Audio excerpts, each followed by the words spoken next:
Watch out, Blue Bloods. Make way for the New Bloods. DeLuna Coffee adds to their Blue Angels collection with their Fat Albert blend, a classic combination of Guatemalan and Brazilian beans. It is truly their roaster's choice. And hey, check it out. K-Cups of it, along with Voodoo and Red, White, and Brew, are buy one, get one free. So go check it out over at DeLunaCoffee.com. From Tally to Cali, It's time to wake up. Wake up! Wake up! WarChant.com is your ultimate Seminole sports source. And this is Wake Up War Chant, fueled by DeLuna Coffee. Coffee's for closers only. Now here's WarChant.com's Aslan Hajavandi. And Corey Clark. It's beginning to look a lot like Christmas. Toys in every store. But Wake up! I feel normal again, I think, Corey. It's Wake Up War Chant. It's fueled by DeLuna Coffee, which is helping me feel like my best version of myself. DeLunaCoffee.com. Explore our world of coffee. Use that promo code WARCHANT15, and you can save 15% on your order at DeLunaCoffee.com. Support small business, y'all. I don't know. It's not Small Business Saturday. I don't know when that is. I think it's the day after Black Friday. Bring it back. Do it again. They're Seminole fans. They're Seminole alums. They're Seminole boosters. The Lemmix family, based out of Pensacola, and their coffee is awesome. I'm telling you, it's just awesome. Almost as awesome as the columns that Corey Clark writes, the insightful news that Ira Schofeld drops, the recruiting insight brought forth by Michael Langston, the entertainment value of Tom Lang and Jeff Cameron and Tom Lang, and then the Godfather watching over all of us, Gene Williams. It's WarChant.com. It's the ultimate Seminole sports source. Promo code's WarChant30. Use it because National Early Signing Day, Early National Signing Day, whatever we call it, is near. I wish I was nearer to Corey Clark geographically, but I'll just have to take for him being in my ear through the wonders of technology. Corey S. Clark, how are you, man? I'm good, Aslan. How you doing, buddy? You doing all right? Good, yeah. Nice. Yeah. All right. How's that feel in your ear? Oh, dulcet, Pretty good? Dulcet, I like it. Yeah, nice. Yeah. You're welcome. Hey, and your listeners, you're all welcome too. You like that? Little Corey Clark kind of low key, like by a fire. NPR, it's like NPR Corey Clark. Yeah, sweaty balls. Let's the Christmas sweaty balls. Oh, man. All right. So we're going to get to the rest of these questions that we have left at the bottom of the mail. Is that a reference that you got? Did you get that reference? I'm sure it's like an SNL skit or something, maybe. Yes. Yeah. With Alec Baldwin, actually, who's been in the news for not great reasons. But yes, it's I'm not going to even go into it. It's an SNL skit from like the late 90s where they were doing an NPR-type cooking show, and it was all about this guy, the guy's meatballs that he made, but he named them after his last name, and the hilarity ensues. I gotcha. A couple things from yesterday's show. I've been sniping with this guy, N. Parker 52682, which I should look up that's 52682. That's 5 digits. That could be a zip code, but it's not a zip code. So sorry, I totally goofed on that one. But he doesn't think the offensive line's any good. Even though I brought forth data to N. Parker, I'm like, hey, man, Robert Scott graded out just as good as Oregon's tackles and Oklahoma State's tackles, and they were playing in New Year's Six Bowls. So, anyhow, he says, we're looking for 2 transfer tackles and a center. Wow, really? No love for Maurice? Darius can swing to center. Maybe Schrader can do a little center. Being adequate was based off of Jordan Travis's running ability and health, as there was 0 depth. For that matter, we were looking at a combination of high school and transfers in the neighborhood of 35 players. That's 40% of the roster you're turning over. You don't do that if you feel good about the roster. The good news is the transfers do allow for a quicker turnaround of a roster that has many positions that are simply not adequate. Offensive line, wide receiver, tight end, linebacker. Yeah, I would say going into next year, Gibbons obviously has earned himself a spot. He's got a starting spot. It'll be interesting at center. Like I do think Maurice Smith has something to him, but he wasn't very good the last month of the season. Now that could be injury. He's also not huge, and I feel like all those freshmen, they've got to get substantially stronger and bigger.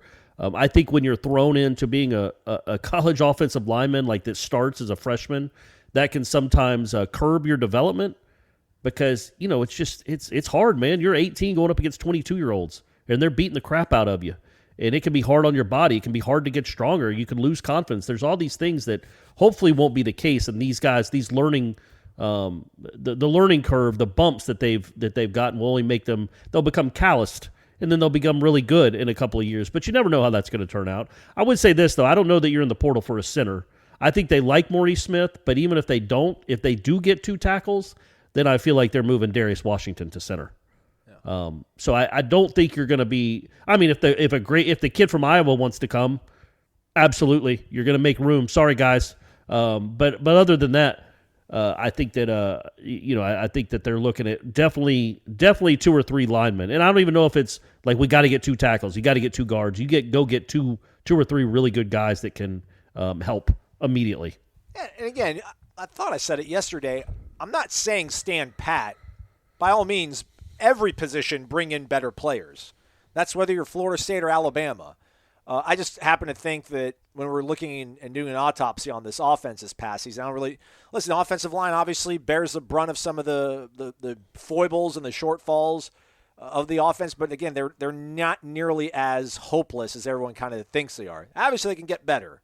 Obviously Yes. that. But I still – again, if you were a Boston College fan, that afternoon in Chestnut Hill, you probably wanted to fire everybody and Sure. open the portal for all those guys. If you watch, I know LSU beat A&M, but Max Johnson he lost a few years off of his life that night. I think one guy had 4 sacks, 3.5 sacks. That kind of stuff we really weren't seeing. And I know that's a low bar, what I just dropped on there. But again, we always think grass is greener. It is a little bit, but it's also a lot worse. There's no doubt that it's a good enough offensive line to be 7 or 8 wins. They were close to getting 7 or 8 wins this year. If Jordan Travis plays the whole season, they probably win 7 or 8 games. So it's good enough for that, but it's nowhere close to elite. And, eventually you're trying to get to elite, but it was adequate. It certainly wasn't an embarrassment, which we've seen what that looks like at Florida State. Just absolute squalor. Just nothing redeeming about anything up front.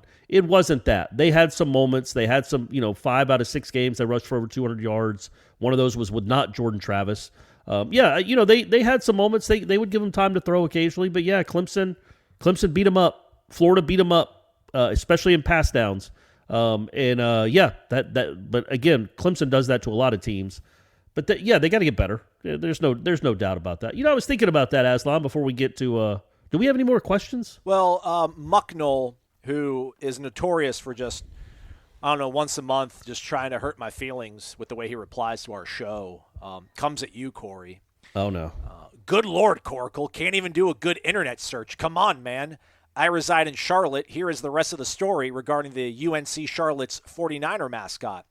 I clicked on the link. Thanks, Mucknell. A miner was chosen as a UNC Charlotte mascot as a nod to Reed Gold Mine in nearby Concord, the site of the first documented gold find in the United States in 1799, or Concord. I don't know how you want to pronounce it.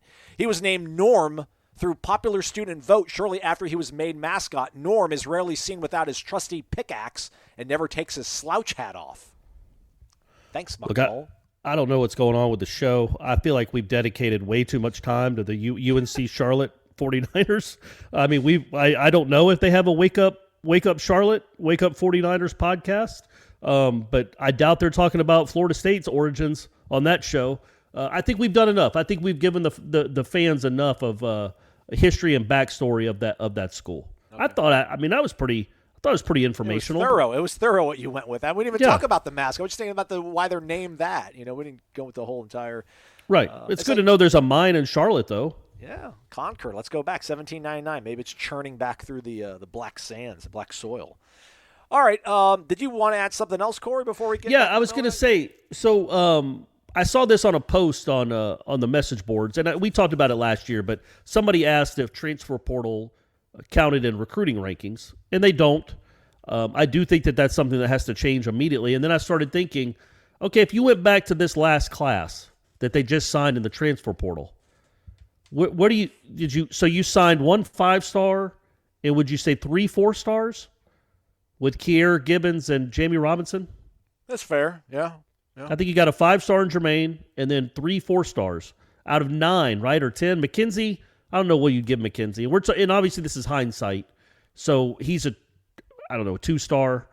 Bam Moore is nothing. Andrew Parchment, I don't know, a 2-star. I guess they'd give him 3. Come on, 4th and 14, man. That's good enough for 3 That's stars. right. 5-star, man. 5-star. But, yeah, overall, 2 or 3-star. McClellan, 2-star. Who else? Is there anybody else out there? There has to be. but it's not coming to mind right now. But so I think you had 10 transfers. Oh, Cushney. Sorry, yeah, that should have been me. 2-star, maybe 1-star. But when you look at the overall, you got 10 guys, and out of those 10 guys, you got a 5-star and 3 4-stars. That's a pretty good hit rate, right? Yeah. So do it again. That played like that. I mean, you can get 4-star high school kids, but they might play like 2 stars. Well, they're not going to be 4-star. They're not going to have a 4-star impact right away. Right. This is something that I do think needs to change. So now go back to what Florida State signed last year, their recruiting class, which I don't know where it finished, 27th, 29th. Add a 5-star and 3 4-stars to it. All of a sudden, not too bad, right? Not too shabby. Now, you have to do a little calculus there and say, okay, you only got them for a year. So the impact is not as much as it'd be if you signed a 5-star like Marvin Jones Jr. that could be good for 2 or 3 years. But yeah, I think that's something that definitely has to come into play moving forward as far as how you evaluate classes. Because, man, they're going to bring in 30 kids. And a third of them are going to be transfers. That should matter. And it should be you should rank classes accordingly. Because Jermaine Johnson, if he'd have just been a recruit that came in, he would have been one of the most impactful high school, first-year players in the country. And he didn't even get counted on any ranking for coming into Florida State. So I think Rivals and 247 and any other Newton networks that are out there on 3 will hopefully, you would think, start accounting for transfer portal and maybe even have their own rankings in that regard. Add them to the recruiting rankings and then have it all told, like after February, these are the best classes with transfers included. Yeah, they finished 31st last season, Florida State. So throw a 5-star and 3 4-stars in there, and you're probably in the top 25, top 20 maybe. It's Friday, y'all, which means we're one day closer to Championship Saturday and NFL Sunday. And if you want to put some money down, first know what's going on. Tune in to Friday's Lightning Picks on BetQL Daily, presented by FanDuel. BetQL Daily is the must-listen show for sports bettors and sports fans alike. Hosts Joe Ostrowski, Joe Giglio, and Aaron Hawksworth, referred to as the Joes and Aaron. They serve up that wagertainment. It's sports talk you love with betting insights you need each weekday. If you are not sure where to start with sports betting, start with BetQL Daily. It's presented by FanDuel. Listen weekdays, 9 a.m. to noon Eastern on Odyssey, which, remember, it's like Audacity, but not the I, not the T. Or you can listen anytime on Spotify or your favorite podcast app. Let's get to it. Bradley Moss, 22. Look up. I would give the 2021 season a C+. There were some pretty low points in all 3 phases, mainly special teams. But the team did show improvement as the year went on, and they are no doubt better than they were last year. I do feel that 2022 is a show-me year, but it's really hard to say right now given the uncertainty of the roster. Speaking of, Ira Henry has entered the portal. Jalen Goss a few days prior, so that's part of the cost of doing business. So Jalen Goss is in the transfer portal? Yeah. I'm not taking a shot at the kid. I think grad transfer. Yeah. But does he want to play college football as an offensive lineman? Yeah, maybe he can find, FCS, do drop down or something. Yeah, I mean, come on. I mean, I'm not saying that. It's just like you can't be that size, and they don't look like you, man. The offensive linemen don't look like you. So maybe he could go try a different position or go to a much smaller school where like 275 or 280 can play on the outside.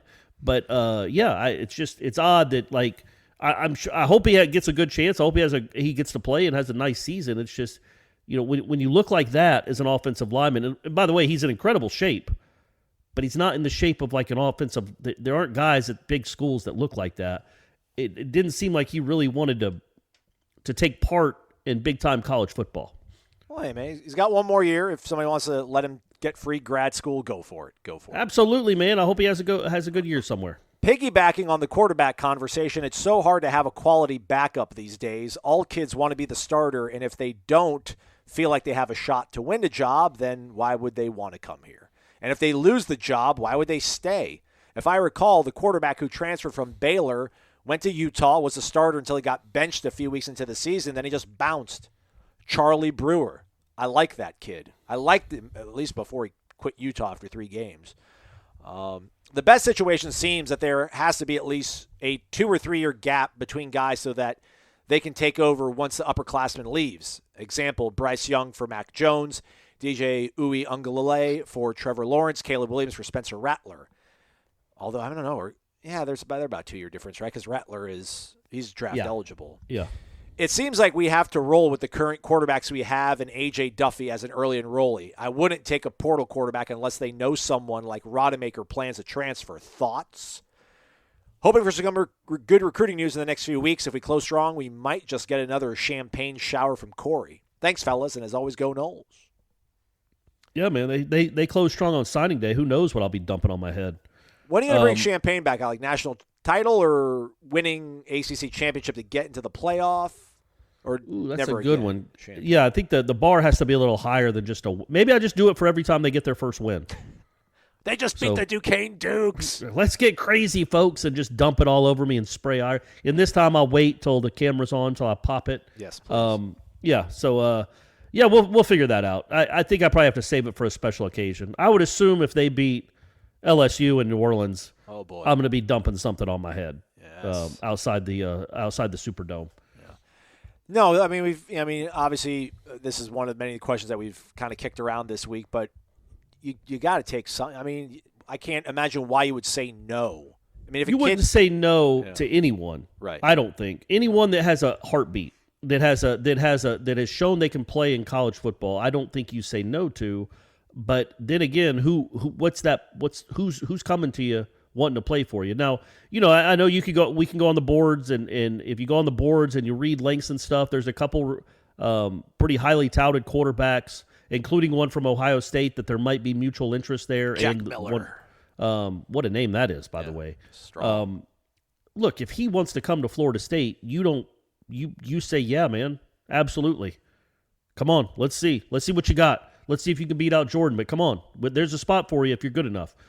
You're not going to turn people away, but yes, that it is hard now to develop depth at quarterback.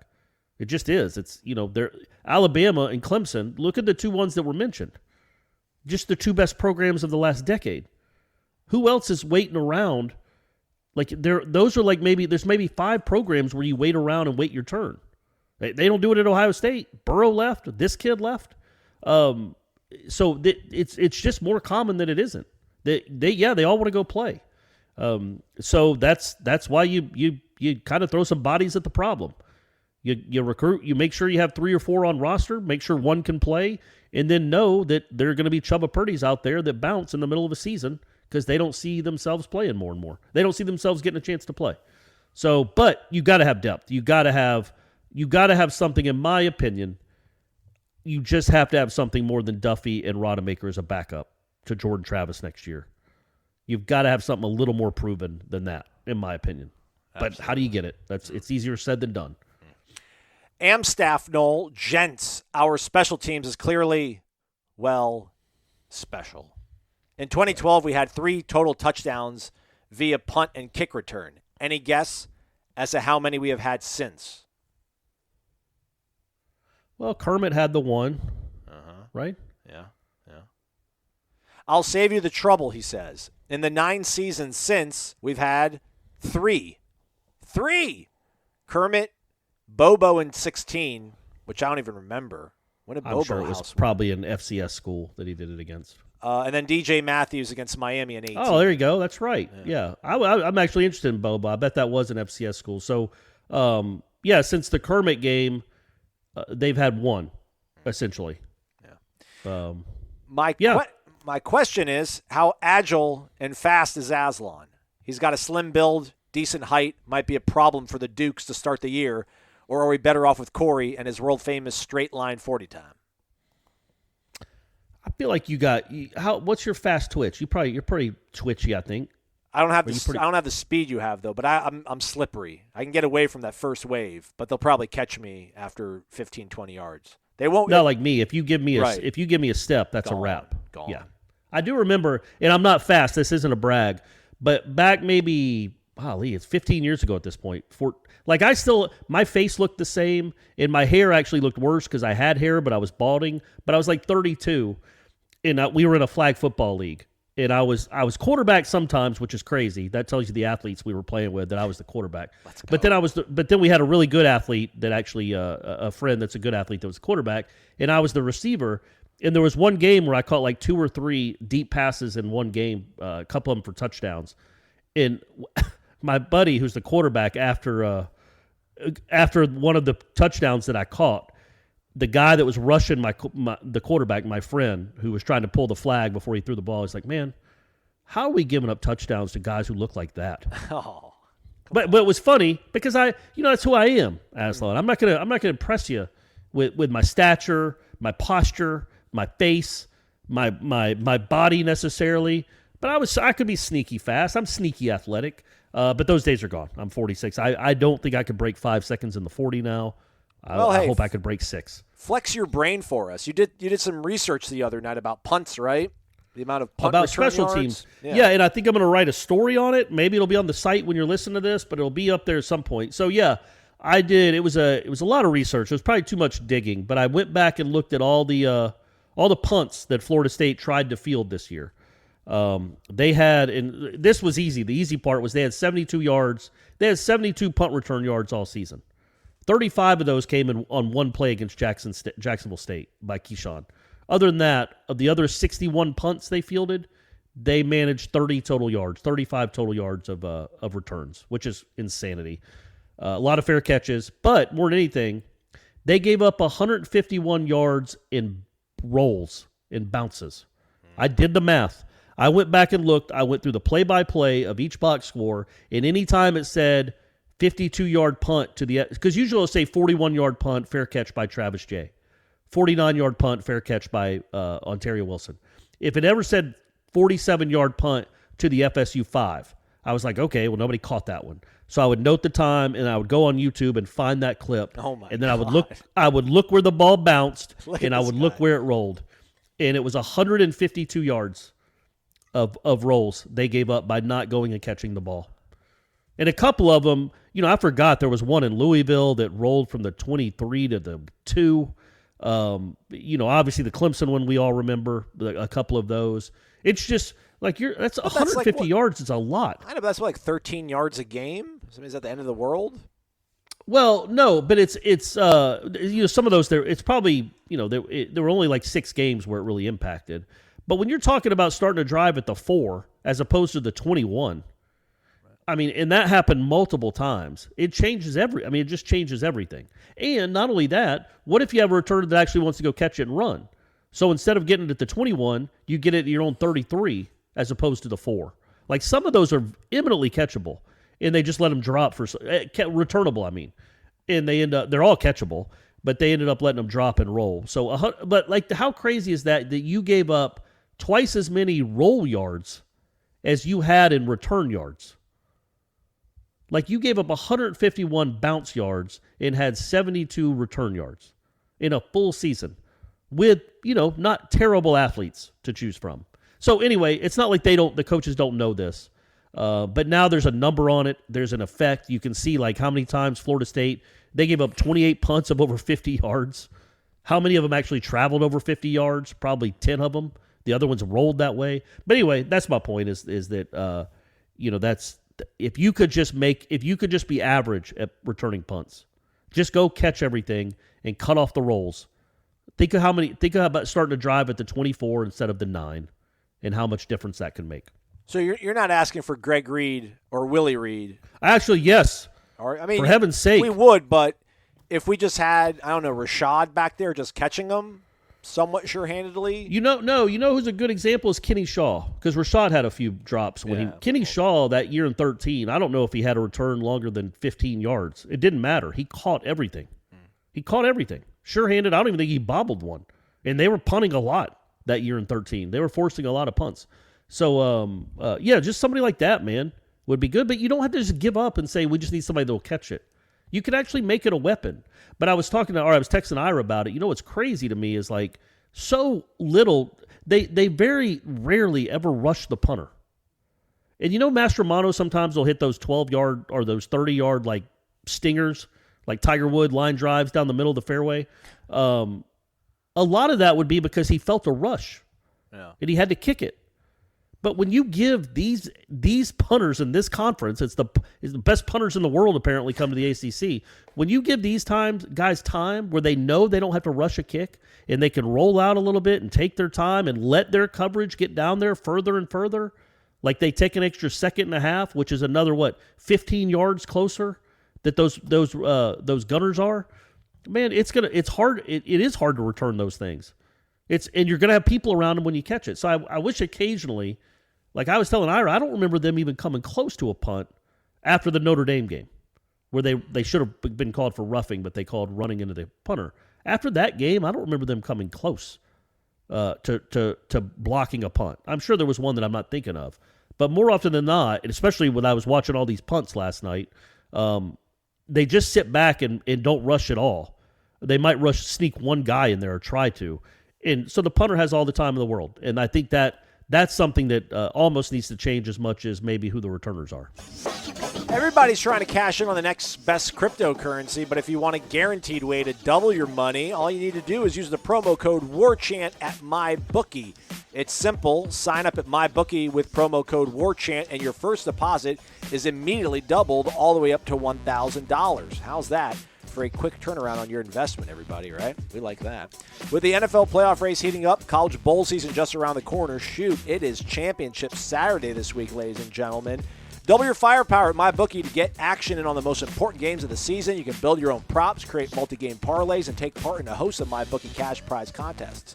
This is the best time of the year to both watch and bet on sports. Again, we've seen all these games. We've seen these teams. We know who they are. They are who we thought they were.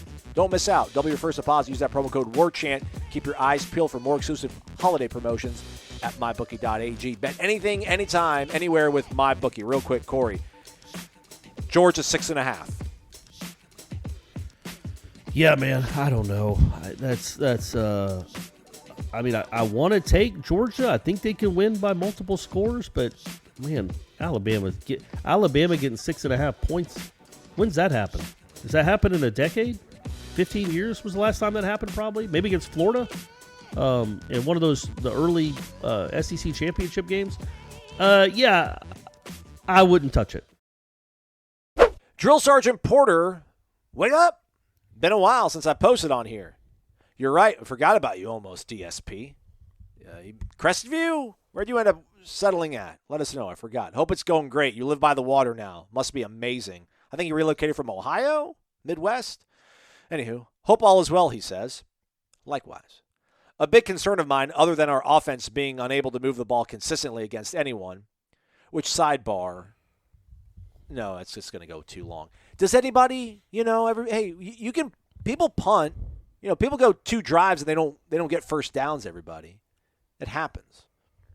I know our defense is a lot better this year, but how much do you attribute that to the transfers, and is it really sustainable without that same type of portal commitments? Yeah. Also, do you think Spencer Rattler would be a good addition? Again, thank you for all that you do, and as always, go Noles. Yeah, man, I think Spencer Rattler's got to be a little bit humbled, and that's good insurance at the worst. And if he beats Jordan Travis, then you have a mighty fine quarterback.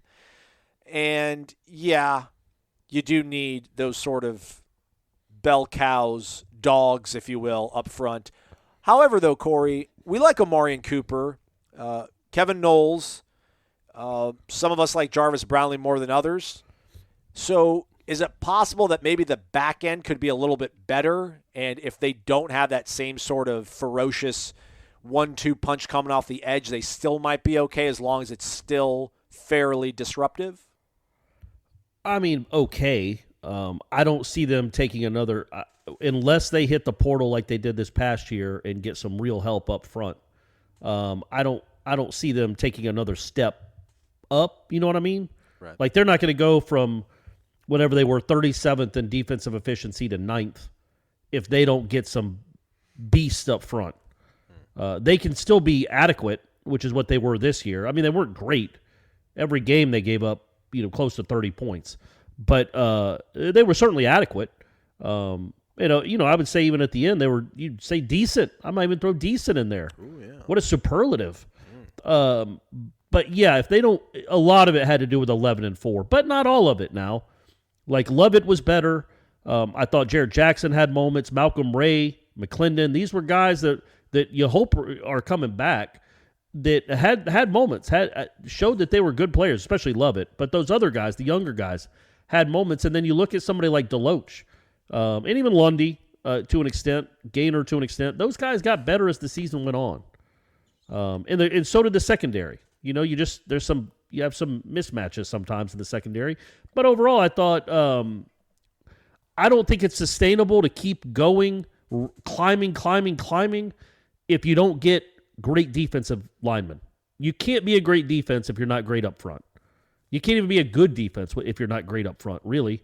So they have to go figure that out. They have to go find some guys. They're not going to probably find another Jermaine Johnson, but maybe you get 2 or 3 guys that can still really play, and then you got a chance to sustain it, which is what the question was, right? If it's sustainable. It is sustainable, but right now you're in the transfer mode. You can't stockpile talent and then let them sit for a year or two, and then you're going to be like Alabama, where you've got, here's 3 more first-round picks that we've got just waiting in the wings. That's not where Florida State is right now. So it's sustainable if you can go get some guys in the portal. What about Spencer Rattler? Would he be a good addition?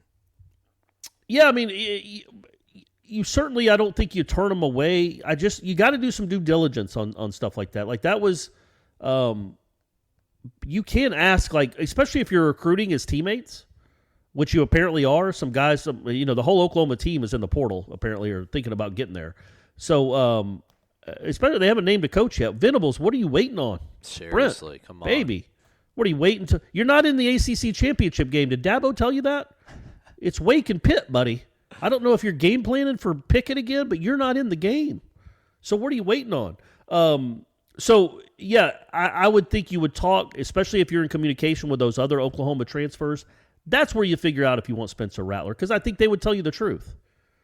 I think they'd be like, yeah, man, he's actually a good guy. Or, oh, absolutely no, I don't. If you get him, I'm not playing with you. Wow. I'm not going there. Wow. No, I'm not saying that's what could. No, but what if sorry, what if you're recruiting? What if you're recruiting that 5-star wide receiver, and he says, if you take Rattler, I'm not coming. The guys, I just couldn't stand them. I'm not saying that's happening, but what if he did say that? Wouldn't that give you a red flag about that quarterback? Yeah, absolutely. And what you're trying to build necessarily? That like maybe you don't take a guy who's, did you ever see Draft Day? Aslan? I have not. No, sorry. Oh, well then never mind. There's people out there that have. They have. The number one quarterback that everybody thinks Kevin Costner is going to take. The reason he doesn't take him is because his head scout tells him he was quarterback at Wisconsin. Sam Elliott was his coach, which is crazy casting. Sam Elliott is a football coach in the Big Ten. Anyway, Kevin Costner has a talk with Sam Elliott, and because he's heard from his scout that his Heisman-winning quarterback, when he had his 21st birthday party, nobody came none of to his it, teammates, right? I saw none that of his part. teammates showed up. Yeah. So that gave him the red flag, and then he went and took the linebacker from Ohio State. I think that was Chadwick Boseman, R.I.P. Yeah, Chadwick Boseman was in a lot of sports movies and was good in them too. He's a great actor. I really do miss that guy. But anyway, so if the quarterback is not beloved, if they don't like him, then I do think that might come into play. You just got to do your due diligence, man, because you don't want somebody to wreck, especially at that position, because it's so important. You don't want somebody to wreck what you're building. But also, he might be an immense talent, and you don't just shoo away immense talents because they rub people the wrong way. That's why Norvell gets paid, right? Got to do your due diligence. Yeah. So to answer the question, I don't know. It's funny that we're talking about that and greatness and dealing with it. Antonio Brown suspended for 3 games for misrepresenting his vaccination status, which whatever. How about this, though? This is why I interrupted you in the middle of your previous answer, Corey. Bronco Mendenhall has announced he's stepping down at Virginia. What? Yeah. Huh. That's weird. He didn't say he was going anywhere? No. Well, go look at their recruits. Go see who you can steal. That quarterback, That's I think crazy. that quarterback's Weren't on they pretty- pro, though, I think, unfortunately. Brennan Armstrong, that kid can play. That kid can play football. Yeah, weren't they pretty good this year? Yeah, they were Or bad. average? Yeah, I think they're 6-6 maybe. They're a bowl team.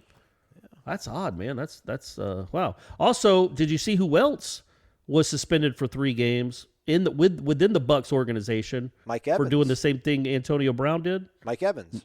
No, it wasn't Mike Evans. Was No, it was somebody else, but it wasn't Mike Evans. But John Franklin III. No kidding, really? Yeah, how about that? How about my man John Franklin? I didn't know he was still even in football. I didn't either, and I was thinking about that the other day. That team had that guy running scout team quarterback. I wish you could see the way the scout team quarterback looks in 2021, everybody. It's amazing. Look, there's a difference. We all get it. There's a difference. But, hey, John Franklin is still – I think he was on the practice squad, but he has been suspended 3 games by the NFL. And I'm sorry, it says Mike Edwards have each been suspended. There you go. Sorry, Mike Evans, I apologize. I just saw the Mike and the E and, that trick. You did the rest. Yeah, apologize. He'll join the class action with Ted Cruz and Jim McElwain on War Chant. So we got to bow up, right. Corey. We got to bow up. All right, 2 more. Old Dads and Noel, wake up, guys. No questions, just comments. Okay, so we only have 1 more, apparently. I just want to thank you two for keeping a bummer of a season interesting. It has been a weekly pleasure hearing all the interaction between you guys and the War Chant faithful. This is the one reason I just renewed my subscription. Well worth it to me. There you go. Awesome. There you go. Nice. Appreciate that, old dad. That's awesome, man. My only comment, for real, my only comment on the game is I listened to it traveling, so the interpretation is different than watching it. But I will say I never felt FSU had a chance to win the game, only hang around. Very disappointing end to the season. Maybe next year. Cheers to the best 2 in the business, old dad. I appreciate that. Thank you very much. I heard the first drive, so in case no one knows or don't follow me on Twitter, I left at a reasonable time. My mom's house is about 2 hours away from Gainesville, and the game started at noon, and I left at like 8:30. I'm like, I'm going to get there at 10:30. We'll say 11 with traffic. I can walk into the stadium. I don't have to do anything before the game. I don't have the eagle eye of Ira Schofel. And Austin and Corey are there. I'm like, so I'll be fine. And I hit like an hour and 15 minutes of traffic on I-75. No accidents, thankfully. Nobody hurt, but just absurd congestion out of nowhere. And it just cleared up. It was so bizarre. So I heard the first drive as I was parking, and it was frustrating. I don't know how people, I mean, when you need to know what's going on in the game, radio is better than nothing. And I remember in 13 or 14 rather, I'd be covering these games in Mississippi, and I'd have like this Jimmy rigged setup to where I'd be streaming a game on my phone and listening to it in one ear while I'm filming a game. And like listening to the first half of the 2014 NC State game took at least, 3 years off my life. Yeah. But it was just like, and you're hearing Mick Huber or whatever their play-by-play guys in Gainesville, just like, Emory Jones swings it out wide, and that's to the 30 to 35, 40. And next play was like he swings it out wide and 40, 45, 50. It sounded like every play they made on the first drive was a swing pass, like a screen pass, like nothing all that aggressive. And then before you know it, they scored a touchdown. I'm like, what? Yeah. So that's my story on that. But yeah, that is pretty accurate, right? Actually, I don't know. I didn't really get to the stadium until the second quarter started. When Jordan left the game, that might have thrown everybody for a loop. But was there a point in that game where you really thought like Florida State was doing anything more than just really hanging around? Like it never felt like, oh, here's their moment. They just landed a big shot. Watch out, here comes the Noles. No, I thought when Brownlee intercepted it in the end zone with whatever that was, 30. Look, when Jordan Travis went out of the game with his shoulder hanging limp, I'm like, oh yeah, they're going to lose by 40 points, especially when we saw what came in after him.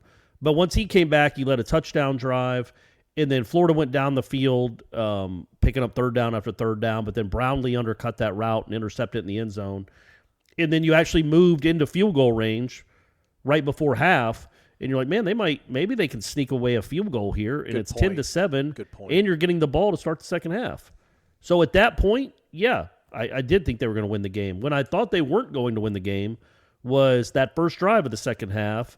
You get the ball at the 35 because he kicks it out of bounds. You don't pick up a third down because you don't. That's just not what you do. And then you punt the ball. You basically have a 5-yard net punt. You punt the ball, line drive. They return it to the 50, and then you get called for or the 45. You get called for a personal foul targeting, and then they have the ball at the 40. You punted the ball from the 35. If you were on the other end receiving the punt, you'd start your drive at the 8. But instead, they're starting it at your 40 when you punted it from your 35. That's when I'm like, yeah, this might not work out. Plus, they when they brought in Anthony Richardson, I was like, yeah, that's probably not good for Florida State. Even then, though, I still thought they were going to win the game really until the sequence, and then that followed up when Pokey dropped the punt, and then I was like, man, you're already down 10-7. You just gave them the ball at your 30 or whatever it was. If they go and march down and score here, you're probably going to lose, and that's what happened. But I didn't think like they were never going to win. I thought like, midway through the second to midway through the third, I thought they were going to win the game, and then that did not happen. Yeah, they were just like stuck in gear. It was like, all right, like turn it on, please, and like they really never did. Yeah, but it was crazy, Old Dads and Noel, because Emory Jones throws an interception on their last play of the first half, and Brownlee thankfully gets tackled in the end zone. He tried to bring it out. He was trying to come out. He was trying to get to like the one. I know. Man. But then they stuck with Emory Jones in the third quarter, and I think like on second down he throws an incompletion, and they instantly start booing him. I mean, there was not even a flinch. It was incomplete, and then But it wasn't just an incompletion. It hit DJ Lundy in the numbers. Oh, okay. You know what I mean? Like DJ had his back to the receiver, so I mean you could make that throw. The guy's not looking. There's no real risk there. But the throw was so bad it might either hit him in the helmet or it hit him in the back. And that's when he came out of the game. Yeah. Like it wasn't the end of that drive. He came out on second down. He was out of the game. They booed him, and then instantly Anthony Richardson trots in on third down, and they just instantly go from booing to cheering, and then I think he converted a first down, and the rest is history. Oh, and you know what? Okay, so this is when I knew they were going to lose, I think, is the 3rd and 22. 21, right? I thought. 3rd and 21. Yeah, well, whatever. Would it have mattered? 3rd and 29, they would have gotten 33. But that play, because Jermaine Johnson just got you're like, oh, Pokey, come on, man, really again? Right. But then you held up. You forced a 3rd and 22. Yeah. A 3rd and 21, sorry. Jermaine sacked him and was being held. It was amazing. So they throw a 12-yard pass on 3rd and 21, and they get the first down. That's a killer. Last question, and it is about the Florida game. Seminole Mike 1. Good morning, evening, gentlemen. Seems our short-staffed Knowles New Bloods ran into a Purdue buzzsaw on Tuesday night. Looking forward to seeing how Ham's team develops and improves over the season. Did the ACC win any games in the ACC Big Ten Challenge? Yeah, they won NC State won a 4-overtime game over Nebraska. Oh, all right, let's go. North Carolina beat the pants off of Michigan. Okay, sorry. I think they won like 5 or 6, maybe 4 or 5, 5, 6, something like that. What a roller coaster of a season. Like many, I want to feel positive about the direction of the team. However, there is one thing that bothers me about the Florida game. Florida was down a significant number of key coaches, which means that all of their formations and schemes were likely holdovers and nothing new that wasn't on film. My question is, should our coaching staff have been able to better take advantage of that situation? Thanks, boys. Go Noles. You would certainly think so, Mike. You would have certainly thought so if you hosted a podcast and talked about this game for 5 days after all this happens. It's incredible. It really is. Again, in the grand scheme of things, it's an inconsequential mark on the record if this thing ends up being really good. If it doesn't, maybe you look back and say, well, that was a bad sign. But at any point, when you lose to an interim coach, when you have a lot to play for, and, I mean, you're certainly well-positioned, it's a bummer. And, again, to that team, I guess it would have been worse if he would have done that in Doak. I guess it's the only thing that could have made it worse. But I don't subscribe to the fact that listen, man, I get it. They hung with Alabama. Those players exist. They were on that same field Saturday against Florida State a week ago. But man, things change. Listen, we saw Florida State look terrible week 2 against Jacksonville State, and by the end of November, Florida State could have hung on the field with probably 125 of the 130 FBS teams out there. Teams change. That team, everything was pointing down. Everything was pointing down. And the amount of turnovers they gave you. And listen, you earned them, and you couldn't capitalize on any of it. It's a bummer. It is, man. I don't know what it means for the long term, but it's. Yeah, and I don't either. Look, man, I'm certainly not going to sit here and say that Dillingham is an offensive genius, but I'm not going to say that he can't do it either. We don't have enough evidence yet. Next year is a really important year for him. But when you look at that game, it's like, they had a nice drive going, and then Jordan Travis had to come off the field. And they bring in Milton, who immediately basically gives up the drive by dropping a snap. Like that, that's the kind of stuff that's like, what if that doesn't happen? What if Travis stays in the game and doesn't miss 2.5 series? Like, they basically, every time Florida gave them a chance with a terrible turnover, they couldn't take advantage because they just don't have anybody after Jordan Travis. Which, again, you could blame the coaches for that. Like, why wouldn't Rodemaker be ready to go in if Travis? Clearly, Mackenzie Milton wasn't. Why wouldn't Rodemaker be a better option this, 2 seasons into his career? How much more could they have developed him or anything like? I don't know. I just think that it's fair to criticize the way the offense looked in that game, but you have to take into account that you missed basically 3 really important drives were sabotaged because you just had no chance with those other guys. You just didn't. And you had the ball 5 times in the first half. I think maybe 6 times. I think 5 times. 6 times. So the first drive, Jordan Travis gets hurt on a 3rd down where he just gets blindside sacked. Not a great possession there. He misses. He comes back in for the next drive, gets him to the 50 for a first down at like the 48 of Florida, and then hurts himself on it. Has to leave the field again. You lose 16 yards on a good snap that's not handled. That drive's over. Milton gets the ball back, rolls out, throws a terrible interception. That drive's over. You put Rodemaker in the game, you get an OPI. That drive's over. Then Travis comes in, leads you down the field for a touchdown, gets the ball with 30 seconds left, and almost leads you down for a field goal. So when he was on the field, the offense was fine. But so I guess the point is, it's not like they were confused or bewildered by what Florida did, or they didn't have a plan for it. In that instance, and I'm not all about like blaming the players, like, you got to get better players. You don't just throw up your hands and say, well, what can I do? I know better. These are who I got. You learn to do things with them. And they did. They had moments there on offense. Not enough, but they had enough good moments on offense that you can see what they're trying to build. But it's hard to really blame the coaches when your quarterback gets hurt and is out for 3 drives. And in the second half, he took a terrible sack there on that first drive where they ended up having to punt. And they punted it down to the 1. You think, okay, we're getting a good, we had the interception where he's just taking a shot. But, I didn't think I didn't think they were like not well prepared or they didn't have a plan for Florida. Like I said, I question why they didn't run more.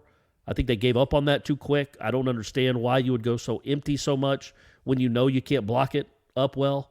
But, yeah, I thought that, when Jordan Travis was in the game, they moved the ball just like they've moved it all year. They're not good enough to really they're not good enough right now to take advantage of not well-coached football teams. Well, that's part of it, too, though. Florida seemed to get a little bit more up for that game, which is a little bit disappointing.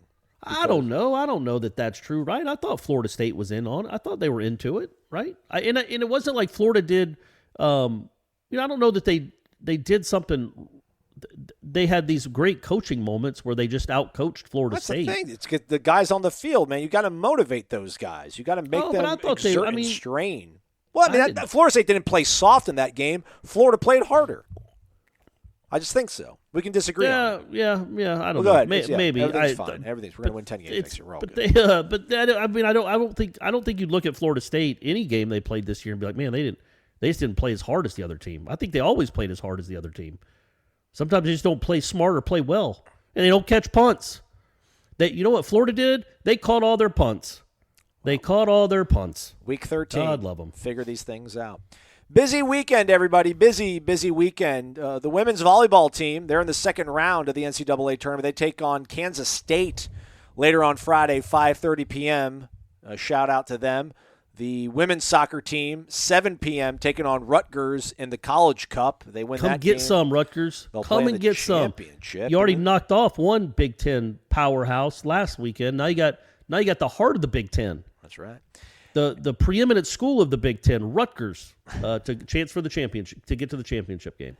And the men's basketball team starts ACC play Saturday, 4 o'clock in Tallahassee against Cuse. Syracuse. Oh, and also, we know what you guys care about the most, and we know you're big fans of basketball and soccer, and you always want teams to win and win championships. But going to be some recruits on campus this week. No. Football recruiting, we know it's the lifeblood of everything. It's the lifeblood of the program. It's the lifeblood of War Chant. So go to War Chant and get all the updates you want, because Michael Langston and Austin will be hammered all week with updates, transfer portal and otherwise. And also, you can go to the, Aslan? You can go to the Seminole Headlines podcast page, and I assume your chat with Langston from Thursday night will be on that. Yeah. So you can go listen to that in its entirety. Thanks for reminding me. Forgot about you that. can go listen to it in its entirety if you want to get up to date on all the happenings and recruiting in the portal. And man, that's all the next 2 weeks is about, right? You just get some. Really, the next 2 months. Get some players, man. You got a chance to bring 32 guys on this roster. You can really overhaul this thing with some legitimate NFL talent. Go get some. Well, hopefully there's legitimate NFL talent out there. Shout out to Robert Cooper. He announced as we wrapped up the show here that he's coming back. Year 5, ain't much to be said. Just keep improving. So there you go. There you go. You got an anchor. Maybe Fabian Levitt comes back. That would be nice. I'd be surprised if he did come back. But, hey, you got one piece coming back. Go find some others and keep developing the guys that you brought in this past year. So, and, of course, point again, keep it with warchant.com as these recruits arrive on campus and see if they want to join the climb. Thanks for joining us today. He's Corey. I'm Aslan. Thank you so much again for listening to Wake Up War Chant, fueled by DeLuna Coffee. Come explore our world of coffee. DeLuna Coffee features over